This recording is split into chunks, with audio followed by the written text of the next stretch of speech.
বন্ধুরা, health support Bangla চ্যানেলে আপনাদের সবাইকে আন্তরিক স্বাগত।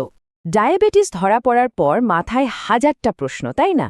কি খাবো কি খাবো না, এই নিয়ে একটা বিভ্রান্তি তৈরি হয়েছে। মনে হচ্ছে যেন পছন্দের সব খাবারই তালিকা থেকে বাদ পড়ে যাচ্ছে। যদি এমনটাই মনে হয়, তাহলে আজকের এই আলোচনা আপনার জন্য।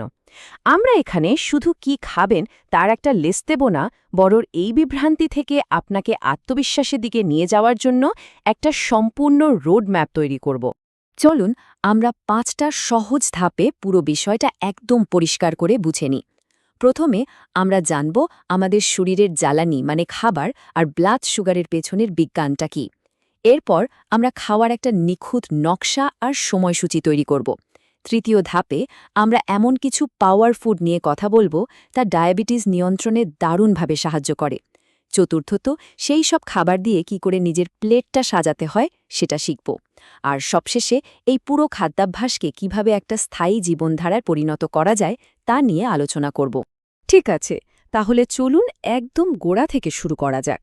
ব্লাড সুগার কন্ট্রোল করার প্রথম আর সবচেয়ে জরুরি ধাপ হল এটা বোঝা যে খাবার আমাদের শরীরে গিয়ে ঠিক কী করে।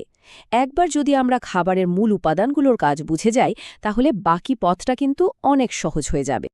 আমাদের শরীর যে চালে তার জন্য তো শক্তি দরকার, তাই না? সেই শক্তির প্রধান উৎসই হল কার্বোহাইড্রেট বা শর্করা। আমরা যে ভাত, রুটি, ফল, সবজি খাই তার বেশিরভাগটাই হল কার্বোহাইড্রেট।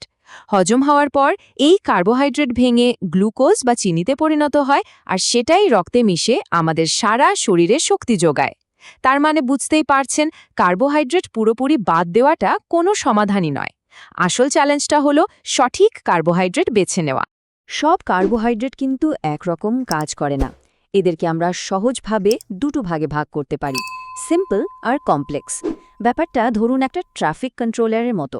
সিম্পল কার্বোহাইড্রেট যেমন চিনি, সাদা ময়দা বা সাদা চাল, এগুলো হলো রকেট ফুয়েলের মতো, খাওয়ার সাথে সাথে ভেঙে যায়।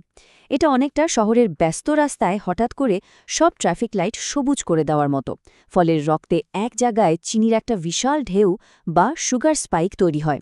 অন্যদিকে কমপ্লেক্স কার্বোহাইড্রেট যেমন ঢেঁকি ছাটা চাল, আটা বা শাকসবজি, এগুলো হলো একজন বুদ্ধিমান ট্রাফিক কন্ট্রোলারের মতো।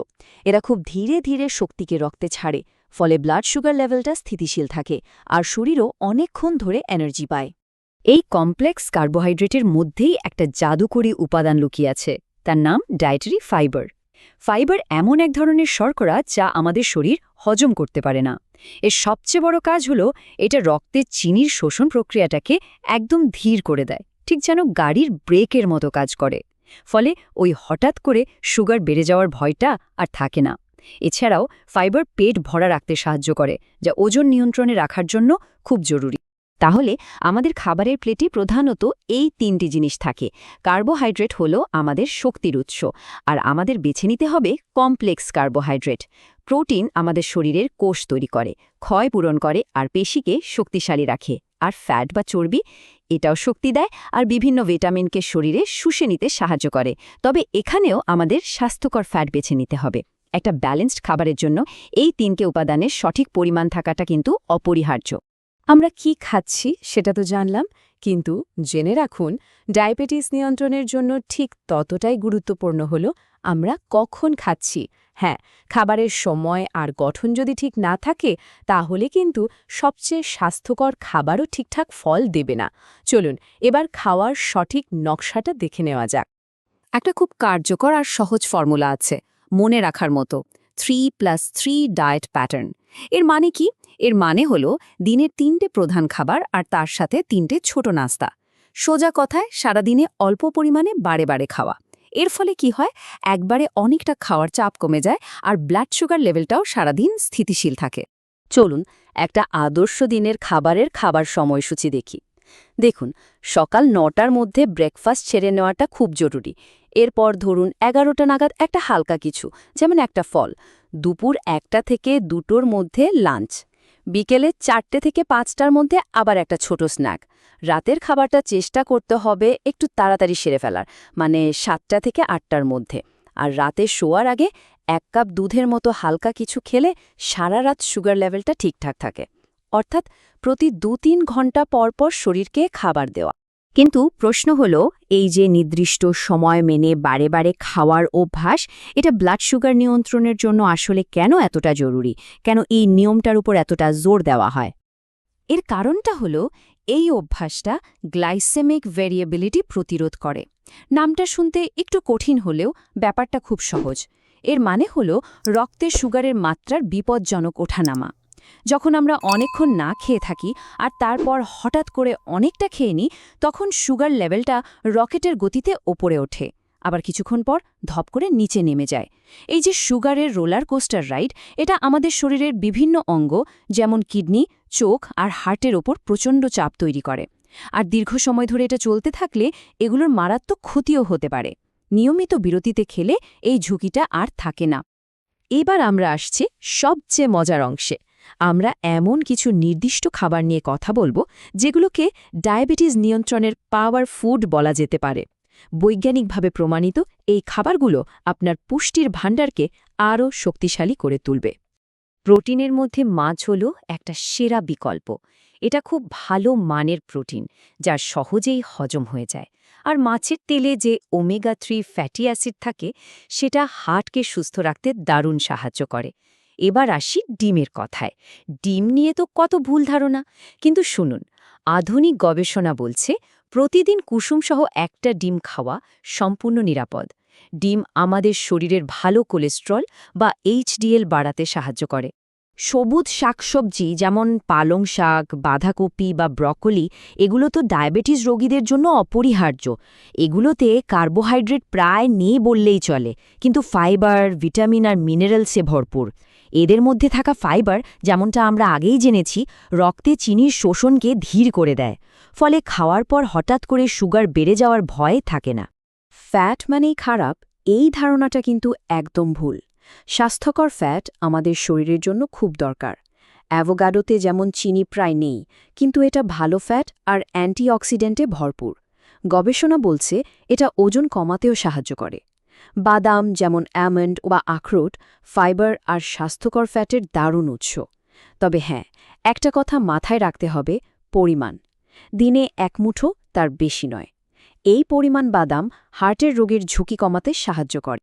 বিনস বা যে কোনো ধরনের ডালের একটা বড় গুণ হল এগুলোর গ্লাইসেমিক ইন্ডেক্স খুব কম। এর মানে কি? মানে হলো এগুলো খেলে ব্লাড সুগার খুব ধীরে ধীরে বাড়ে, হঠাৎ করে লাফিয়ে ওঠে না। আর যারা প্রি-ডায়াবেটিক, তাদের জন্য তো বিনস ডায়াবেটিস প্রতিরোধ করতেও সাহায্য করতে পারে। চিয়া সিড আর ফ্ল্যাক্সিড বা তিসির বীজ হল ফাইবার আর ওমেগা-3 পাওয়ার হাউস। এগুলো ওজন কমাতে আর শরীরের ভেতরের প্রদাহ কমাতে সাহায্য করে। এবার স্ক্রিনে একটা সংখ্যা দেখুন, 18%।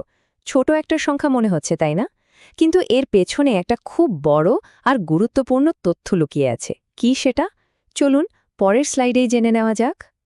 গবেষণা দেখাচ্ছে যারা নিয়মিত টক দই খান, তাদের টাইপ 2 ডায়াবেটিস হওয়ার ঝুঁকি 18% পর্যন্ত কমে যেতে পারে। ব্যাপারটা দারুণ না? আসলে দইয়ের মধ্যে যে প্রোবায়োটিক বা ভালো ব্যাকটেরিয়া থাকে, সেটা আমাদের হজম শক্তিকে উন্নত করে, যা ভালো ব্লাড সুগার নিয়ন্ত্রণের সাথে সরাসরি জড়িত। তবে একটা কথা, এটা কিন্তু অবশ্যই চিনি ছাড়া টক দই হতে হবে। বেশ, তাহলে আমরা অনেকগুলো উপকারী খাবারের কথা তো জানলাম। এখন হলো আসল কাজ, এই জ্ঞানটাকে বাস্তবে কাজে লাগানো। চলুন দেখি এই সব খাবারগুলোকে একসাথে মিলিয়ে প্রতিদিনের জন্য একটা সুষম আর পারফেক্ট প্লেট কিভাবে তৈরি করা যায়। এটা করার সবচেয়ে সহজ উপায় হল মাই প্লেট পদ্ধতি। ভাবুন, আপনার খাবারের থালাটা একটা গোল বৃত্ত। তার ঠিক অর্ধেকটা মানে 50% ভরে দিন শাকসবজি দিয়ে, যেমন সবুজ শাক, ব্রকোলি, লাউ। বাকি যে অর্ধেকটা রইল, তার এক ভাগে রাখুন প্রোটিন, যেমন মাছ, ডাল বা চিকেন। আর শেষ ভাগে রাখুন কমপ্লেক্স কার্বোহাইড্রেট, যেমন অল্প পরিমাণে ব্রাউন রাইস বা আটার রুটি। প্রতি বেলার খাবারে এই সহজ নিয়মটা মেনে চললেই কিল্লা ফতে। চলুন কিছু বাস্তব উদাহরণ দেখে নিই। দেখুন, ডায়াবেটিসের খাবার মানেই স্বাদহীন বা একঘেয়ে নয়। সকালের নাস্তায় যেমন ওটসের সাথে বাদাম আর কিছু বীজ খেতে পারেন, অথবা 2টো রুটির সাথে সবজি আর 1 বাটি টক দই। দুপুরে ছোট 1 বাটি ভাতের সাথে নিন বড় 1 বাটি সবজি, মাছের ঝোল আর সালাদ। রাতের খাবারে 2টো মাল্টিগ্রেন রুটির সাথে ডাল আর প্রচুর পরিমাণে সবুজ শাক। এই উদাহরণগুলো থেকে স্পষ্ট যে ডায়াবেটিসের খাবারও কিন্তু অনেক বৈচিত্র্যময় আর সুস্বাদু হতে পারে। শুধু খাবার নিয়ন্ত্রণ করলেই কিন্তু হবে না। আসল সাফল্যটা তখনই আসবে যখন এই খাদ্যাভ্যাসটা একটা সম্পূর্ণ জীবনধারার অংশ হয়ে যাবে। চলুন আমাদের শেষ ধাপে দেখে নিই এই দীর্ঘমেয়াদী সাফল্যের চাবিকাঠিগুলো আসলে কী। ডায়াবেটিস ব্যবস্থাপনার ৩টে প্রধান স্তম্ভ আছে। মনে রাখার সুবিধার জন্য এদেরকে 3D বলা হয়। প্রথম ডি হল ডিসিপ্লিন বা শৃঙ্খলা, মানে প্রতিদিনের খাবার, ব্যায়াম আর ঘুমের একটা নির্দিষ্ট রুটিন মেনে চলা। দ্বিতীয় ডি হল ডায়েট বা খাদ্যাভ্যাস, যা নিয়ে আমরা এতক্ষণ ধরে আলোচনা করলাম। আর তৃতীয় ডি হল ড্রাগ বা ওষুধ। ডাক্তারের পরামর্শ অনুযায়ী নিয়মিত এবং সঠিক সময়ে ওষুধ বা ইনসুলিন নেওয়াটা অপরিহার্য। এই ৩টে স্তম্ভ একটা টুলের ৩টে পায়ের মতো।